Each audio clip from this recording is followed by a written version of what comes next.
주말 동안 한동훈 장관이 자폭을 했습니다. 왜 자폭이라고 표현했냐면 말 한마디 한마디를 보면 진짜 수사를 해야 하는 사람이 누구인지, 이재명 대표를 건드리는 게 본인들도 억지라는 걸 알고 있는지 이런 게 다 보이거든요. 주말 동안 민주당이 한동훈 장관을 대놓고 비판했습니다.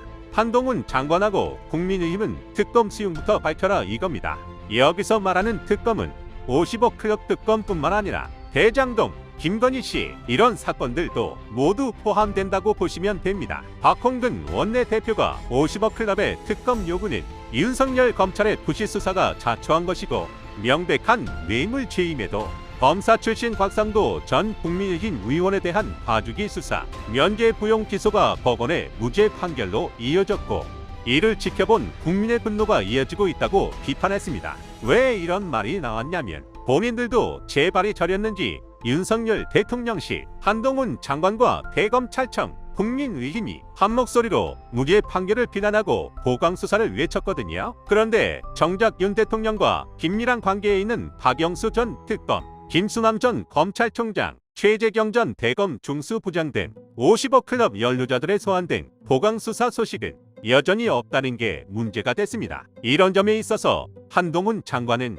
국민 앞에 반성하고 자숙하는 태도가 우선이고 법원마저 판결문에서 질타한 검찰의 봐주기 부실 수사 결과에 우선 부끄러워해야 한다는 겁니다. 그런데 정작 한동훈 장관은 어떻게 하고 있나요? 반성도 부족할 판에 국민의 압도적 다수가 요구한 특검 도입 자체를 반대해놓고선 이젠 민주당의 특검 후보 추천 방식을 비난하며 딴적거리는 블랙 코미디를 보여주고 있죠. 어떻게 이런 사람이 법무부 장관을 하는지, 아니면 이런 사람만 법무부 장관을 할 수 있는 건지 의문입니다. 50억 클럽의 1차적 수사 대상은 대장동 뇌물 사건에 연루된 검찰 출신 부위급 인사들입니다. 대장동 사업의 출발 자금인 부산저축은행의 불법 대출 사건을 당시 검찰이 왜 무마했는지부터 대장동 일당이 사업 이익을 어떻게 썼는지, 특히 왜 검찰 출신 인사들에게 거액을 건넸는지까지 밝혀내야 할 게 정말 많거든요. 이건 무슨 말이냐면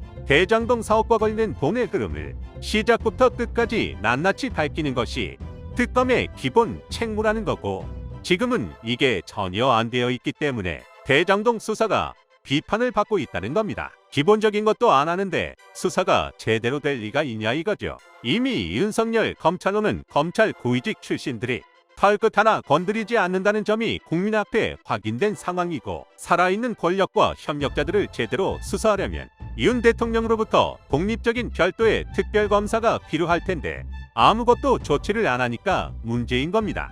민주당이 특검 법안에서 대통령이 속하지 않은 교섭단체에서 특검 후보들을 추천한다고 규정한 것은 민주당이 수사에 영향을 미치기 위함이 아니잖아요. 회가 교섭단체 중심으로 운영되고 있는 현실과 국민 대표성을 고려해서 절차적 정당성을 반영한 결과인데 법무부 장관은 이걸 무슨 근거로 반대하냐고요. 50억 클럽 특별검사 후보는 민주당이 아니라 국민이 추천하고요.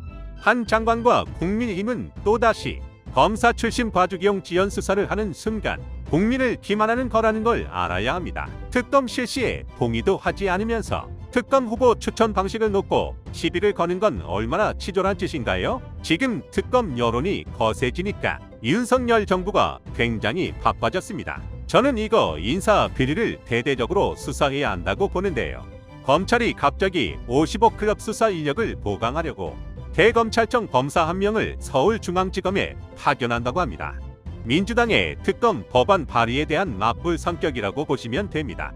대검 인권정책관실 소속 정종원 연구관을 50억 클럽 수사가 진행 중인 서울중앙지검 반부패수사일부로 파견한다고 하는데 우병우 전 청와대 민정수석 등에 대한 수사를 한 적이 있는 사람입니다. 정통 특별수사통으로 50억 클럽 사건 수사 인력 보강 차원에서 투입되는 거라고 검찰은 설명하기도 했는데 윤석열 대통령 입장에서도 다급해진 거죠. 민주당의 특검법 발의에 검찰이 강한 수사 의지를 드러냈다는 건 어떻게든 대응을 하겠다는 소리거든요.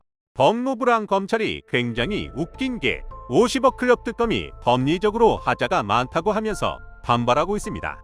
후보자 추천 권한을 민주당으로 제한하는 법안 내용이 이해 충돌이라고 하더라고요. 한동훈 장관이 주장하는 게 이거죠.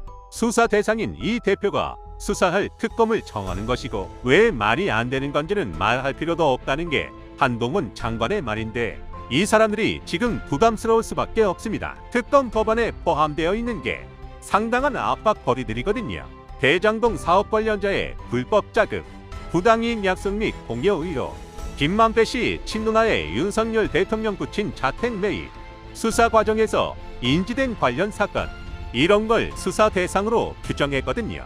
검찰은 지금 윤석열 대통령 입맛에 맞춰서 이 대표 측에 428억 원 지분 약정 의혹이라 50억 클럽 수사를 해야 하는데 차질이 생긴다 이겁니다. 특검 법안이 국회를 통과하면 30일의 준비 기간 후 정식 수사에 착수합니다. 새로운 수사팀이 수사하는 동안은 검찰 수사는 중단되고요. 그런데 지금 검찰 수사를 믿을 수가 있어야죠. 증거는 하나도 없고 대통령이라는 사람은 인사 임명도 본인 입맛에만 맞춰서 하고 있으니까 국민들도 반감을 사고 있잖아요. 정순신 씨 문제가 터진 지 얼마나 됐다고. 이제는 국민연금 쪽에서도 문제가 터졌죠. 국민연금 투자기업 주주권 자문역에 검사 출신 인물을 선임했거든요. 전문성을 무시하면서 연금 개혁을 어떻게 하겠다는 건지 윤석열 대통령 머릿속을 알 수가 없습니다. 국민연금 자문역에 검사 출신 한석훈 변호사가 선임됐는데 국민연금까지 또 검사들로 대한민국을 채우려는 게 아니라면 어떻게 이런 선택을 할 수 있는 건가요?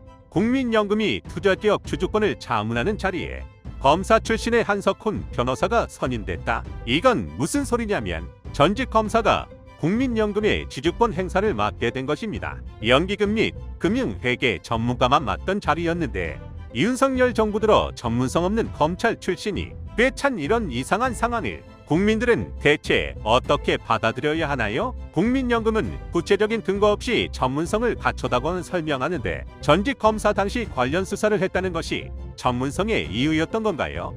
연금 개혁하겠다면서요. 그런데 검사 출신이 말이 되냐고요? 대통령이 임명하는 자리를 온통 검사들로 채우려는 걸로 밖에는 안 보입니다. 그리고 한 변호사가 어떤 사람인 줄 아세요? 박근혜 전 대통령 탄핵 무효를 주장했던 인물입니다. 이런 인물이라도 검사면 무조건 된다. 이런 거 아닌가요? 이 정도면 정순신 씨가 논란이 있었음에도 임명이 된 건 절대 우연이라고 보면 안 되는 겁니다. 오죽하면 전직 국회의원이 울분을 토하겠냐고요. 김진애 전 국회의원이 김건희 씨의 코바나 협찬 의혹 무혐의에 대해서 김건희 여사에 대한 검찰 소환도 포렌식도 없이 무혐의 종결, 관련 기업들은 휴대전화 포렌식 등 강제 조사를 했는데 김건희는 왜 서울 고검장 검찰총장 남편 찬스가 없었다고 이렇게 비판했습니다. 심지어 윤석열 본인도 영향이 있을 수 있다고 발언했는데 남편 찬스로 두세 개 구원에서 10개, 17개 구원으로 늘었는데 어떻게 이런 의혹들을 다 제치고 무혐의로 결론이 났냐 이거죠.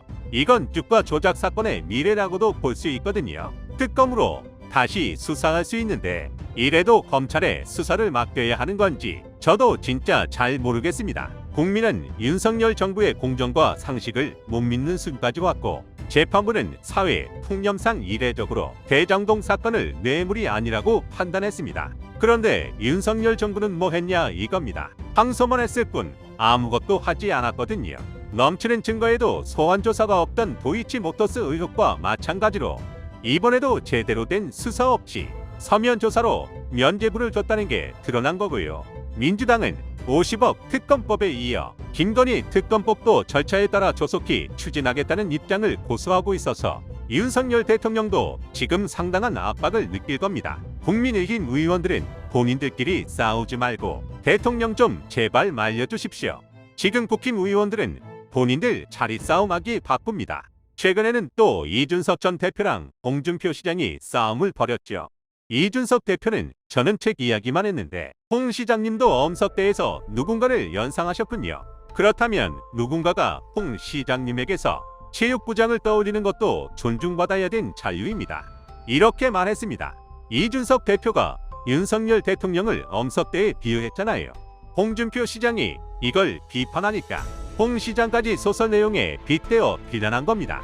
홍준표 시장 입장은 이겁니다. 어찌 우리 당 대통령을 무례배 엄석대에 비유하나. 우리 당 대표까지 지낸 사람이 민주당보다 더한 짓을 하는 건 예의도 아니고 도리도 아니다, 이렇게 말했습니다. 지금 이런 걸로 싸우고 있는 사람들이 모여있는 집단이 국민의힘인데 당연히 제대로 국정 운영이 될 리가 없죠.